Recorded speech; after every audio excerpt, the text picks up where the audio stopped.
In the ancient world, love happened in your kidneys and in your liver and in your intestines. If you wanted to give your Valentine a card, you wouldn't cut it out in the shape of a heart. You'd cut it out in the shape of a large intestine.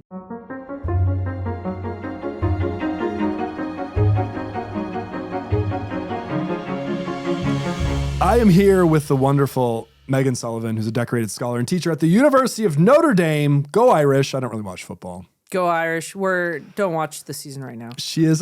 Are they doing badly? Is it going badly? It's not going so great. Oh, jeez. I like their helmets, though. They're very shiny. They're extremely shiny, and the players are great. We have the best coach in college football. Okay. And frankly, touchdown Jesus is on our side, so who could be against us? Meghan is professor of philosophy. She's a philosopher. She serves as director of the university-wide ethics initiative and is founding director of Notre Dame's Institute for Ethics and the Common Good. We'll put a link to that down below in case people want to click through, and lots of other things that will come up in her work. She's particularly interested in the way philosophy helps us have a good life. She's the author of The Good Life Method, based on a wildly popular Notre Dame course called God and the Good Life. I would love to be in that class. Welcome to you. It's so great to be here, Brian. It's great to be at Fox. Can I start with an opening joke about philosophy? And Go for it. I would like you to respond. I met a guy who was a philosopher, and he got off a plane, and we spent some time together. And he said, I sat next to this lady on the plane, and she seemed like she wanted to talk to me. And I was like, I don't want to. But she started, and he was like, okay. By the way, quick check-in. Are you a plane talker to people? No. You don't seem like one. I'm big headphones. I give off the vibes of my travel strategy is like, no. It's just one word, no. Yeah. I subscribe to the love ethic, but not on planes. Not on planes. We're going to talk about the love ethic. But he said, I could tell she wanted to talk, so she got talking, and she asked me the dreaded question. What do you do? What do you do for work? No. And he says, I teach at a university. He's trying to avoid it. What do you teach? Shoot. I teach philosophy. Oh, you're a philosopher. Yeah. She goes, oh, you're a philosopher. What are your sayings? And he was very much like, oh, and then he was trying to explain how he does that type of philosophy, which is really more like math or something. Mm-hmm. But you're like a moral philosopher. Do you have sayings? I've got sayings. Wait, first off, this does happen to me on airplanes where people ask me like what my job is, and I say I'm a philosopher. Yeah. And what I normally get is, I hated my philosophy class in college. That's great. I usually get people, I'm like, thank you for letting me know. Like, I didn't teach it. That's great. But, like, I hated philosophy. I hated that. I hate you. All right, well, thank you for sharing. Thank you for sharing. I'm glad I could fill this role in your life now. If you'd had me, if you'd taken God in the Good Life, you would have loved it, lady. But about your sayings. About my sayings, all right, I'm working on this big love ethic project, and if I've got kind of one headline about the secret to ethics, it's that dignity is the only basis for love. You should love absolutely anyone just merely by the fact that they're a human being. There's no other grounds for love. Wow. And love is essential to the good life. It's the basis for all of the rest of our ethics. And to get better at the good life, you should practice loving strangers and loving your enemies, which are three already kind of shocking things. Nobody you love deserves it. Wow. Love is every other ethical obligation you have ultimately comes down to love. And if you want to get better at living a good life, you should love people you don't even know and people who hate you. If nobody who you love deserves it, it might also be the case that the people who love me and whose love I treasure, I don't deserve. You don't deserve it. You didn't do anything to deserve it. And it's the most important thing in your life. Why did you focus on dignity in that? The way you were talking, it sounded like dignity was like a portal through which all of this would really happen. Yeah, it's really interesting. Like one of the most ancient debates in philosophy is about whether or not you should only love people who are good or excellent, or whether or not you should love just absolutely anyone who's a human. Because if you love good or excellent people, you could encourage that kind of behavior, and you could get kind of a thing going where it's like we're promoting something here. Oh, absolutely. This is what Aristotle, one of my absolute favorite philosophers, he's writing 2,400 years ago, and he's teaching his class on the good life at the Lyceum.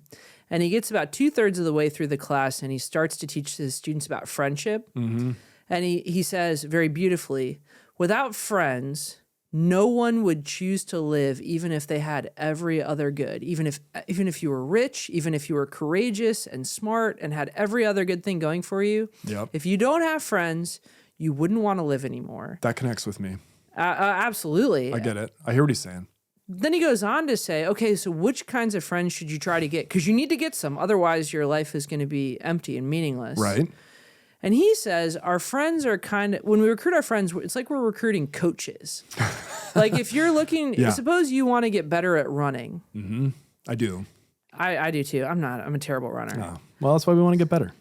You could just look up random advice. You could call your mom for advice and start to follow it. Or you could find someone who's good at running and start spending a lot of time with them. Okay.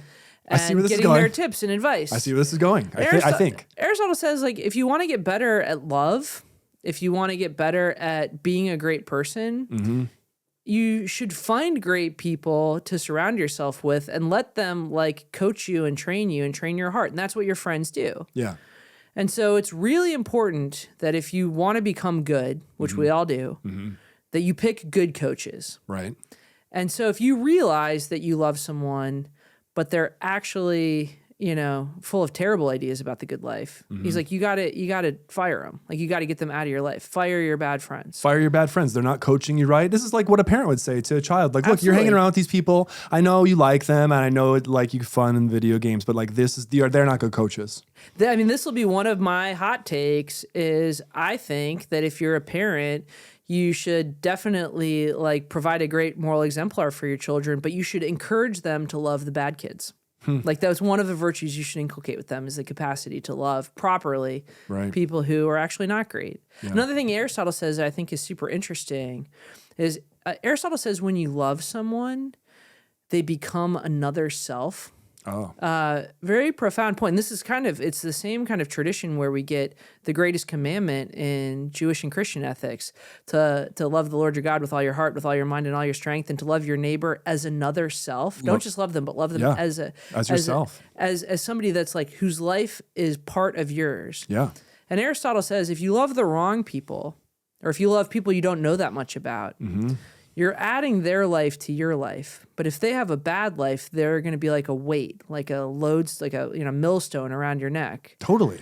And so you should be very, very, very careful. If loving someone has this capacity to add their self to yours, you should be very, very, very careful not to add a bad self into your life. But this soup we're cooking here is getting very complicated because I'm tracking with this, but I thought you started by saying, actually, are you saying that we should not follow Aristotle's advice? I'm saying you should not follow Aristotle. Aristotle started in a great place. This is bad. He's saying that he went off track. The loving was good, but wouldn't someone want to jump in here right away and say, okay, I could see, is there a world in which I could love everybody, but actually I just would choose a little bit wisely about my friends and influence and things like that? Yeah, so here's the interesting question. I think one of the big debates in virtue ethics becomes Aristotle versus Jesus. Oh. So Jesus, Gospel of Luke, think about Luke 10, the parable of the Good Samaritan. Okay, good one. Jesus is asked by the scholar of ethics, what do I have to do to inherit eternal life? What do I have to do to follow ethics? Right. And Jesus says, you know the answer to this. You got to love God with all your heart and all your mind and all your strength. Love is the key, and you have to love your neighbor as another self. And the scholar of ethics says, what? Who is my neighbor? It's the Aristotle question. Right. Who should I love? Which I think the narrator there actually jumps in and says he said this because he wanted to justify himself. But it could just be a legitimate question though too. That editorial comment, I got to accept it. It's scripture. I'm a Christian. I'm committed to the word of God. But I'm just let the guy talk. Jeez. Yeah, even if he's got bad intentions, he's raising a great question. I mean, it's still a question. It's an awesome question. But he wanted to justify himself in that instance. But either way, anyway, you're saying. Jesus responds with this amazing thought experiment, the parable of the Good Samaritan. And the lesson we get from the parable of the Good Samaritan, for listeners who maybe doesn't remember the story exactly. Yeah, retell it. This man's walking down the road from Jerusalem to Jericho. This is a one-day walk. It takes 1 day to get between those two cities. It's like 10 miles or something like that, or 12 miles, I think. You could do it if you set out in the morning, you could be there by after dinner. Yeah. But it's a super dangerous walk. Mm-hmm. Jerusalem, big, bustling city center. It's got the temple. It's got a whole lot of activity going on. Jericho, the cooler, nice resort town down the street where a lot of people trade. People who are walking down this road are carrying cash. They're carrying money. There are robbers pitched up along all sides. And if you're the kind of fool who would make the mistake of walking between the two cities at night, you're basically a sitting duck for these robbers. We don't know anything about this guy except he's walking from Jerusalem to Jericho, and some of these robbers find him, and they attack him, and they strip him naked and beat him within an inch of his life, and they leave him there to die by the side of the road. Mm-hmm. And a priest is walking by, sees the naked, presumably in his mind, dead body, and looks at it and just passes by on the other side of the road and just keeps going. A Levite, like temple attendant, temple servant, is also walking down the road a little bit later, sees the body, and just passes on.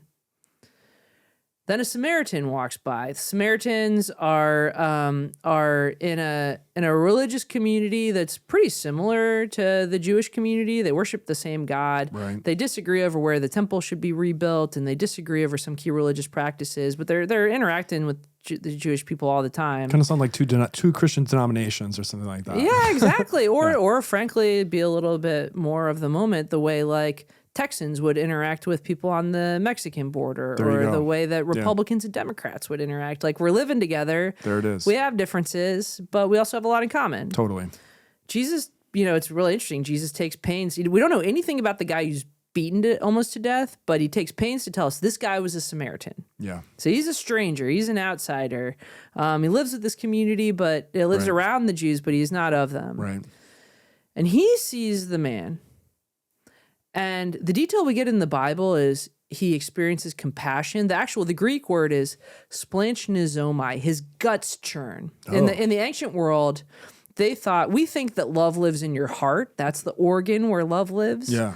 In the ancient world, love happened in your kidneys and in your liver and in your intestines. Yeah. That's where those almost like you're doubling over, like, oh. Oh my gosh. Like in the ancient world, if you wanted to give your Valentine a card, you wouldn't cut it out in the shape of a heart. You'd cut it out in the shape of a large intestine. I'm going to do that. You're like, you make my intestines squeeze. This year. We should get, just like foam intestines. Exactly. Exchanging them. Splanchnizoomai. So that's what that's the guy... That's a great word. That's a great word. It's amazing. Yeah. So this is what the guy experiences. And he experiences this like visceral reaction. Mm-hmm. There are two other passages in the Bible where we're told somebody experiences splanchnizoomai, where that word is used in the New Testament. One is it's the feeling that the father of the prodigal son has when he sees his son coming home at the end. Really? His guts like churn. That's not in a the use sad way. of the He's word. happy. Because he's like, he's happy. He's compassionate towards his son. Though. It's intense, but it's intense. just like my boy. I always think, when I think about the father in the end of the prodigal son, spoiler alert, like Harry Potter 4, if you know Harry Potter and the Goblet of Fire, there's a father who loses a son at the end of the story, and he just yells, "That's my boy! That's my boy!" Like, that's the kind of like feeling. It's very emotional. It's visceral. Yeah. Splanchnizoomai. And also Jesus feels it. Jesus feels it at a portion in the Bible where he learns that a widow has lost her only son. He experiences like this radical empathy for her. Wow. And it's splanchnizoomai. His guts move inside of him. 3 times that word. 3 times. And so that's what the Samaritan feels. Interestingly, the Samaritan's not thinking, I have a duty to rescue people who are in need. Or he's not thinking like it's the right thing to do to help people. Instead, he's moved by love. He's moved in his guts. Mm-hmm. And he helps the man. Not only does he help the man, like he could have just called for help and said like, hey, there's a guy over here. He's almost dying. Mm. That's not what he does. He takes the man and he puts him on his donkey, probably checks his pulse to make sure he's still alive, puts him on his donkey, takes him to a nearby inn, finds the innkeeper, says, I need a room for the night. My friend is on death's doorstep. The innkeeper sets him up. Very interesting question about what must be going on in the innkeeper's mind in this story, but finds the right, like who are these guys? Like, what is going on? That guy's naked. He said he found him. Did he do this to him? Exactly. And he feels like guilty at this point? And the guy's unconscious and bleeding. You guys don't know each other, you said? You said you don't know? You just found? I mean, there's a huge leap of faith for this innkeeper here. Yeah, I like that insight. That's great. The Samaritan anoints the man, so he uses presumably this like perfume and oil that he's probably carrying to sell down in Jericho, but instead he uses it to clean this man's wounds. He nurses him. Mm-hmm. Imagine in the middle of the night, the guy starts to like kind of come back to consciousnness, and he's like, he's traumatized. He's just been almost killed. Right. And then there's this stranger sitting up with him, like mopping his brow. I mean, it's a very, very intense, personal way of caring that the Samaritan And maybe takes when up. he wakes up too, maybe he even through dialect or clothing, maybe he even realizes that this is not like his neighbor exactly. No way. I mean, he probably knows, like, what's the Samaritan dude doing here? Yeah, like to your point, like if you hear an accent, or something like that, or maybe someone's wearing, to your Democrat Republican point, maybe someone's wearing like some kind of coded T-shirt, and you're like, what? Like this person's touching me? Like you're wearing you have that symbol or whatever is that saying, whatever it is, and I owe you my life now. Oh my gosh, yeah. Think about all the weird feelings. feelings. Right there. And but then it gets weirder. It gets weirder. So the next morning, the Samaritan goes to the innkeeper and he pays him 2 denarii, which is like a couple $100. So this was like a mid-priced inn. Okay. And he says, I've got to go. Like, I'm expected in Jericho. People are probably nervous in Jericho right now because he didn't show up and they know this is a dangerous road. Mm-hmm. I'm going to come back and I want you to extend this guy a line of credit until like he's recuperated and he's ready to go. I will pay, what the exact line in the scripture is, I will pay anything over and above what's needed. Wow. This becomes this kind of big term in ethics. And in Latin, what the Samaritan says to the innkeeper is quodcumque superergo veris, which becomes the root of this word supererogation in ethics. I've heard that word. It's when you go like above and beyond. And supererogation, above and beyond. And it comes from the parable of the Good Samaritan, this idea of like, the Samaritan's like a moral overachiever. He just goes so far above and beyond what it means to care for another person. Yeah. And then Jesus says, who followed the law? And the scholar of ethics says, of course, the Samaritan, the guy who had mercy. One of the really interesting questions is like, what's Jesus trying to say here? A lot of folks read the parable of the Good Samaritan and they think Jesus is saying it's a good thing to rescue people in need. Mm-hmm. And clearly that's a piece of the message. But the original question Jesus got is, who should I love? And how, and presumably how should you do it? And the answer seems to be the naked guy you know nothing about, that you find, that you just happen to stumble upon by the side of the road. And when I mean love him, I don't mean just tolerate him. I don't mean like just call for help if he needs it, but I mean literally like care for him in the same way that you would care for your own brother. Now, what can I ask you about this story? You've done such a wonderful job retelling this. I'm now hooked in your story. Yeah.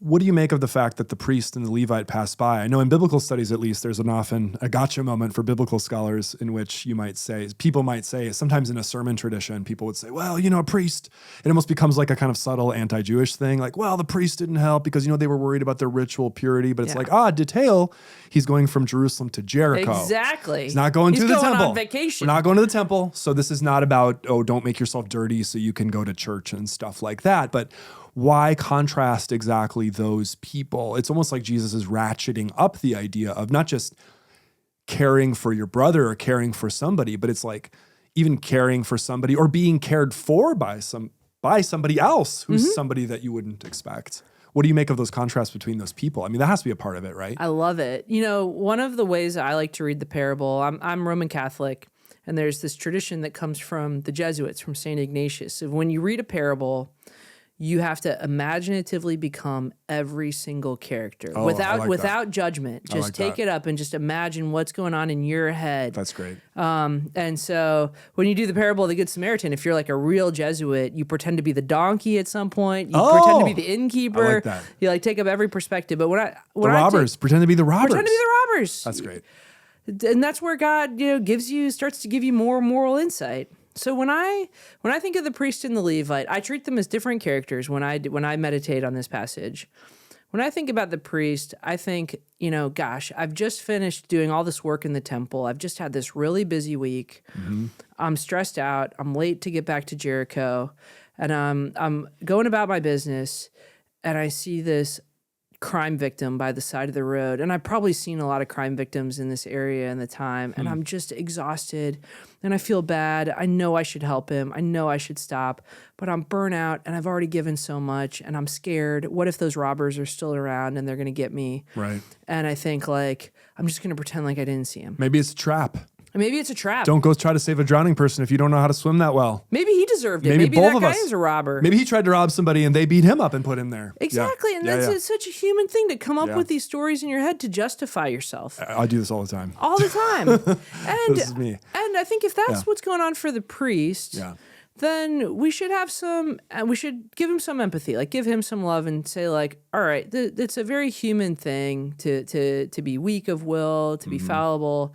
And that, we are like the priest way more often than we are like the Samaritan. So at least we know what that feels like, and God forgives the priest. Absolutely. The Levite, the way I like to imagine the Levite, I don't know if this is fair or not, but the Levites were, they were either priests or they were like temple attendants. Some kind of religious professional, part of a family. Totally. I like to think of him as like consummate professional and like somebody who thinks actually a lot about ethics. And I like to think of him as walking down the road thinking, I'm an important person who's making a big difference in the world, and I've got like money and resources, and I'm always concerned with using my time and my money and my resources as efficiently as possible. This is already so devastating to me. Oh my gosh, yeah. So he's like, I think of, when I inhabit this character, I try to behave like a super rational ethicist. Yeah. And he sees that body and he thinks, high probability that guy's already dead. Right. And I'm going to take my money and I'm going to donate it to the poor, and I'm going to save 10 other people from dying. Rather than dropping 2 denarii, a couple $100s on an inn, I'm going to donate this money to like feed the poor children in Jericho. And so it's worth it to sacrifice that one guy to save, others. This is me, except then I wouldn't donate the money and justify that somehow. No, and then I'd be like, it's important that I be happy. Yeah, I'm trying to do things too here, actually. So now that I double think about it. Exactly. That exercise of thinking your way into those characters is really powerful. Oh, yeah. And it helps you realize, like, all right, there's a real debate here. And there is, like, the Levite I'm imagining can have a real debate with Jesus. The Samaritan is so inefficient. Like, again, he could have just saved the guy's life and then donated that money to pay a guard to keep anybody else from being robbed that week on the street. Sure. Instead, he becomes obsessed with that one person that he sees. Like once he has that splanchnosomai, once he sees the injured man, he doesn't see anyone else. He's not like comparing anything else that he could possibly be doing. He's just devoting himself to him. Is this not, my philosophical knowledge is nothing. I do know that there's a philosopher named Levinas. Yeah. Who had this idea of the face. This is all I remember about Levinas. Yeah. This reminded me of that, so I thought it was worth bringing up. Like this idea that sometimes our values and the way that we think about the world, it's really just influenced by like just seeing somebody. Yes. And like gazing upon their face, and you're like, this person. It's not rational. You can't rationalize it necessarily. It sounds like it would make a good partner for thinking about this. Like this idea that's probably a really complicated concept that I just totally simplified and butchered. But like that idea that it's the person who's right in front of you, like right now, and it doesn't matter. It's just that person. Absolutely. Levinas is perfect for this. Emmanuel Levinas, great Jewish philosopher. And when we talk about the love ethic, the Jewish and Christian traditions are just completely harmonious. Like they're totally, but the Christian tradition is building off of this great Jewish teaching, the Shema. You're going to love God. And you're going to love your neighbor. But for Levinas, I think that this idea of love is a matter of looking, that's very profound insight. And what the Samaritan was really good at doing first was looking. He looked at the man in a way that the priest and the Levite wouldn't. And he didn't just look at him as like a body, but when he looked at him, he saw what Levinas would say, like his infinite humanity. He saw, like the man saw another self. That's why he was following the laws. He saw somebody that had just as much depth and value as the Samaritan himself had. You perceive it. You have this connection. It just happens. And you're like, oh, this is real. Absolutely. And this gets into this amazingly interesting question, I think, for us, which is, if you're moved by that teaching, like that's what, and then to get back to Aristotle, what Jesus says in response to Aristotle is, don't think of other people as baggage. Other people are infinitely valuable. Yeah. These selves contain infinite value if only you knew how to look at it. Wow. They're not that. When you sent me this document, Love and Social Transformation, Empowering Scholars and Social Innovators to Develop the Love Ethic. This is a grant. You're looking to get people involved with this. This has just started. We'll put some links to it down below. If you're part of an institution or a group and you want to get in on this, we're going to have some links for you. And this is this kind of thing that Dr. Sullivan is talking about. This is the kind of thing that you're going to get. Now, I read this right away. I got stopped right on the title. All right. And I had a question right away. Love and Social Transformation, Empowering Scholars, Love Ethic. I was like, oh, this is about love. I thought about our current political moment, and I don't mean to drag you into politics, but you seem like the kind of person that'll go there. Let's go there. I thought to myself, okay, this is an ethic based on love. And love, people will think is progressive coded. Yeah. There's a group of people that want to love people and want to do that. And then there's a group of people that are like all about the boundaries and the rules and, we got to have an identity here. And I wondered if it's setting itself up, even by talking like this about love, if you're participating unwillingly in a kind of political debate about whether we should, I've heard people in the media say things like, maybe we have too much empathy. Maybe there's too much of this undefined, vague love. And maybe those things are actually coded and attached to certain political programs. And now you want me to get on board with all kinds of other things that actually have nothing to do. Hippie love ethic. Yeah, maybe something like that. Or just the idea. I mean, I'm trying to set it up here. I don't know if I'm doing a fair job, but does this make sense to you? The idea that love is like progressive coded somehow and that people might perceive it that way. I think people talk that way right now, but if you take a minute to really think deeply about it, you should realize that that's ridiculous. I mean, one thing if we go back to the parable of the Good Samaritan, what's one thing that we notice about how Jesus tells the story? He tells us the kind of political and social identities of all three of the potential helpers, but he tells us nothing about the injured man. Like, we don't know, is he a Republican? Is he a Democrat? Is he Jewish? Is he a Samaritan? We don't know. We literally know nothing about the injured man except that he's a person, with dignity, a person made in the image of God. And we know that Jesus' followers were Jewish, like the disciples who are listening to him tell this parable and the Jewish ethicist who's asking him about it, they're all in a group that think like they got things right. They've got it all figured out. They're the holiest. Right. And Jesus makes pains to point out in the parable that the only guy who knew what to do was not in your group. Was an outsider. He was in the Samaritan side. So imagine Jesus is preaching to a bunch of Democrats. Jesus, if he were telling that parable, would make pains to point out that the person who helped and loved was a Republican, or vice versa. If he's a big Republican thing, he'd say it's a Democrat. Because he wants to destabilize you. He's not to say like your political group, your particular 21st century identity group is not where the love ethic lives. It is far deeper than that, and it transcends those boundaries. So I think it's probably important that we ground something like our thinking about the love ethic in theology and philosophy to remind ourselves that this runs so much deeper than the kind of petty partisan politics of 21st century America, even if those political questions are very much challenging our ability to love other people. And I think one of the questions that motivates this network that we're trying to build is this might sound hippie, you can tell me, how can we teach people how to love again? Like, how can the Samaritan, was he just a savant? Or is it actually possible through philosophical and theological teaching, through being in great community organizations and in great churches, to actually teach people how to see other people with love? Not just a happy feeling towards them, but to really be able to behold someone and to go back to Levinas, be able to see their kind of infinite dignity and humanity. And that, oh my gosh, that is missing from our lives right now. Is an interesting conversation we could have about like, what's causing this? I've got my pet theories. What is it? But this is a loveless age that we're in. Tell me about that. I mean, we're getting our seat backs back up and our tray tables up, and we're going to make a landing. But tell me, why are we in this loveless age? Like, what's happening? I think it's a couple things. One, everything in our age right now is fast and it's mediated by technology. And as we said earlier in this interview, really loving someone means looking at them, and looking takes time. Like, to really look at someone, you've got to slow down. The one thing we must know about that Samaritan is he must have not been in that big of a hurry, because he took time to look at the man enough to let his feelings catch up to him. Wow. And right now, we're always moving on to the next thing. There was this amazing study in the 1970s by these two social psychologists at Princeton Theological Seminary, where they set up an experiment around the Good Samaritan, where they took a bunch of pastors and they had them write little sermons about love of neighbor. And then one group, they told them they had to walk across campus, but they were already late for an appointment. And the other group, they said they needed to walk across campus to give their sermon, but they had as much time as they needed. And what the experimenters did is they paid an actor to pretend to be injured by the side of the pathway. They're reenacting the parable. They're moaning.